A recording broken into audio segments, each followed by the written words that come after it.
Riley from the 858, though, they're done with Jason Kidd. KG, I'm done with Jason Kidd.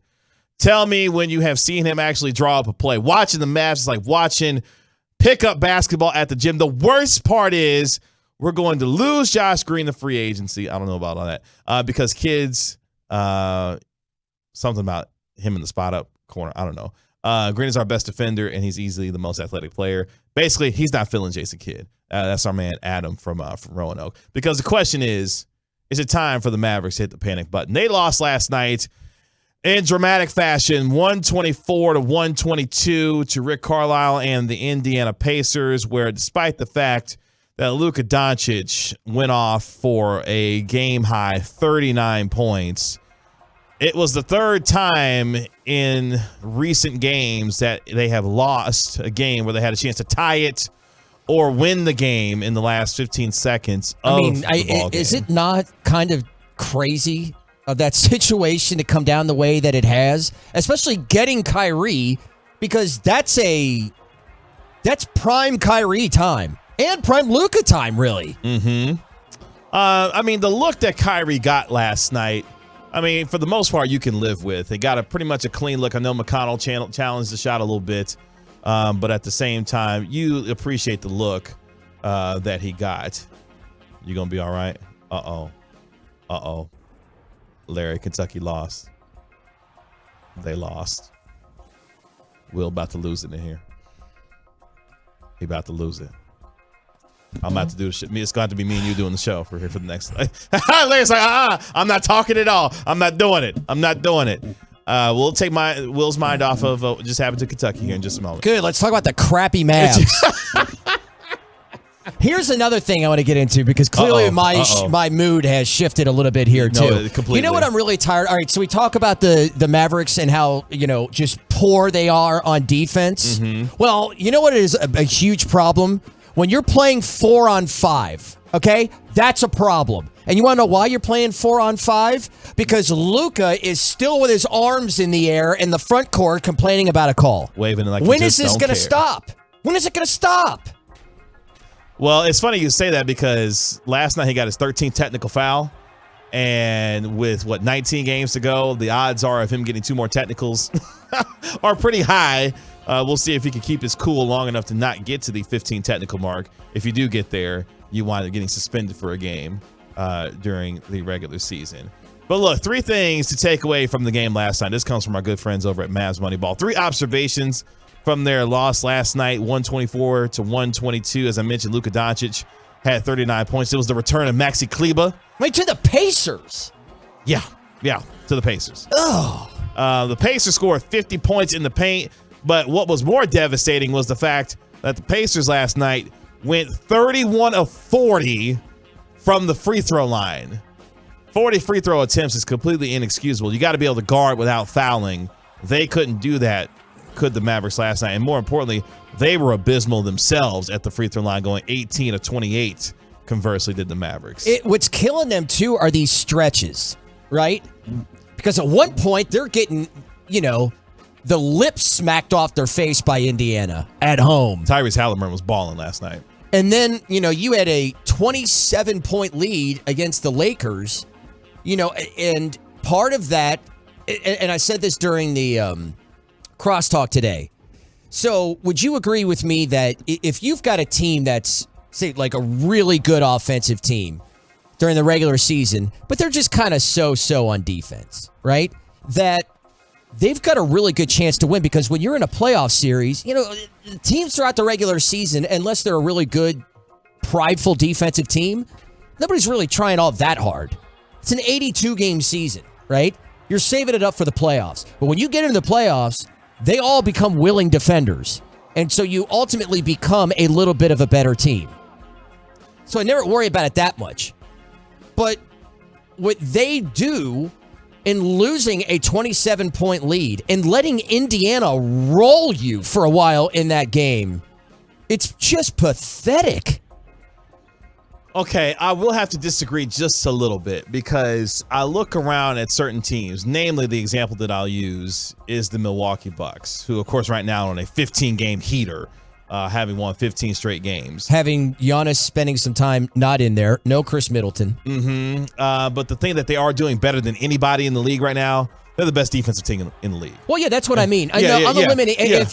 If you're a really good defensive team and take pride in it, then you have teams like that every year that play good defense. I'm just saying that there are others out there that they're just when they're more willing defenders, they're better than what statistics would give you. Yeah, and what I don't want this team to be is a team that just finds a switch all of a sudden that tries to turn it on when you get to playoff time, because they have yet to find that defensive switch for the most part this year. And when you get to the playoffs, and you know this, rotations get a little bit shorter. Yeah, a lot smaller. And you got two players offensively in Luka and Kyrie who are going to do their thing on an every night basis when it comes to the offense.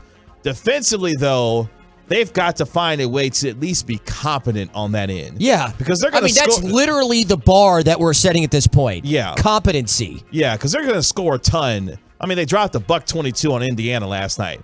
But, again, they gave up a $124 as well.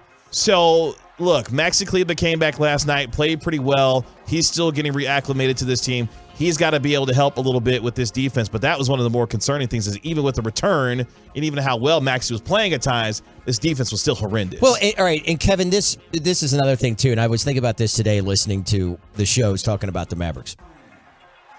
I know making the move that you did with Kyrie, it's obvious that, okay, you are doing it not just for this year, but probably for the future, that you're going to try to get him signed to what will likely have to be, a 5-year max deal. If you're going to sign him. And maybe what it has to take to keep him here, yeah. Yeah. So, but it was also for this year to put that superstar with Luka, to win.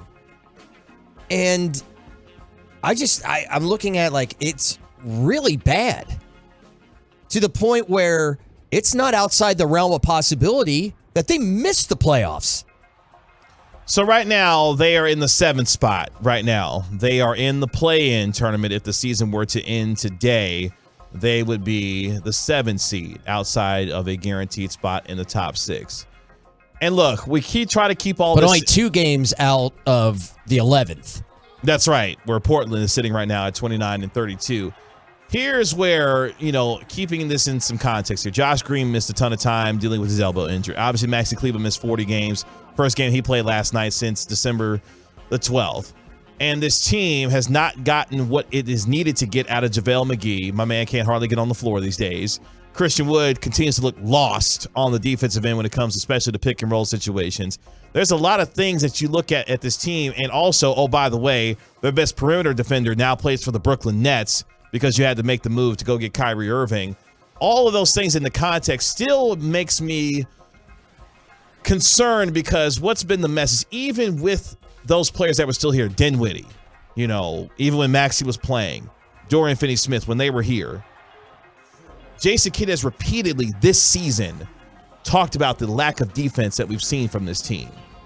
And that, to me, for a defensive coach, and it has a terrific defensive coordinator in Sean Sweetie, that's what is starting to really really bother me, is that, okay. But how much do we really put on them just on the defensive end? Because, they showed last year that they were able to, really turn things around and play really well defensively. So we've seen them do that. But they had some of the personnel to be able to do it. They don't necessarily have that now. But even with that personnel, this team has still not shown any measure of even slight improvement, it appears, on the defensive end. I just want to put some of that on the shoulders of the players. Sure, you got to be able to execute, yeah. Yeah, because they're not executing. And how can it be all that different from last year just by losing Dodo? I mean, I know Maxey too, but Maxey's back. I'm just kind of like, this is gross. Well, ultimately, where I'm getting to is why is this message that he's continuing to say over and over and over again, why isn't it resonating at this point? What is the message?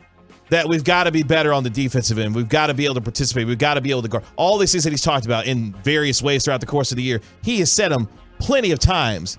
We're at now 19 games left in the season, and this message still hasn't connected for this team, even with the lack of personnel. There hasn't even been. I don't even know what more you say, though. But that's what I'm saying.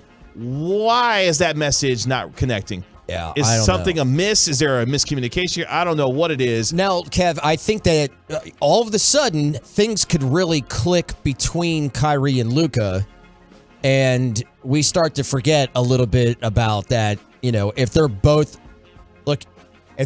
on their game and comfortable with each other, there's like a rhythm. It may not even matter. Yeah, the offense I'm not worried about. 140, 150 a game. Yeah, I'm not worried about the offense, but here's the thing. When you're dropping that 130 a game and you're giving up $140 yourself, it doesn't matter. Yeah. And the teams that you're going to be playing in the playoffs are going to be much better as the season goes on. But that, I think, is going to be the question for me is, will the message start to finally connect in some measurable way of difference positively for this defense? Because if it doesn't, yeah, this is not going to be a team that you see to threaten anybody in the West, given the lack of defense that we have seen from them. And I'm not going to hit the panic button just yet. I'm getting close, though. I'm getting real close. Oh, I'm right about there. Just because the last two games, because I feel, like I said, that it's going to eventually, it feels like it's going to click between Kyrie and Luka offensively. That will sort itself out. But the last two games and what you did and those stretches of points that you gave up, I'm like, that you ain't winning nothing in the playoffs, and you may not even get there. And Can again, I give you a? Oh, never mind. Go ahead. Yeah, I'm sorry. And to the point for the 817, yeah, it was Maxi's first game back. Yeah, I was mentioning that earlier. It's his first game back. He's still got to get assimilated to this team. Missed the last 40 games, and again, hadn't played since December the 12th. He is going to be just fine. The whole entire unit, though, as a group, has to be much better, because otherwise, what we have seen defensively from this team, this ain't it. This is not it at all. Little update from Charlotte, where Kevin Durant is in his Suns debut. 14 points in 19 minutes. The Suns are leading 79-73. My man D Book, who was only 2 of 5 from 3, 12 of 21 from the floor, 29 points as they go into the fourth. All righty. 7 assists, too. By the way, you see what your man Jalen Brunson did in the first half tonight? Dude, they where was I reading that somebody wrote this, that outside of Dame Lillard, you should make the argument that Jalen Brunson may be the next best guard this year in the NBA. He should have been an all-star. He should have been an all-star. Yeah, but he dropped 28 in the first half against Brooklyn for the New York Knicks. So that's a little bit of update on what Jalen Brunson's doing. Mavericks get back on the floor tomorrow. Bobby Marks, by the way. Yeah, Mavericks get back on the floor tomorrow at 6:30 when they welcome in Joel Embiid and the Philadelphia 76ers, who, oh, by the way, have the second best record the third best record, I should say, in the Eastern Conference.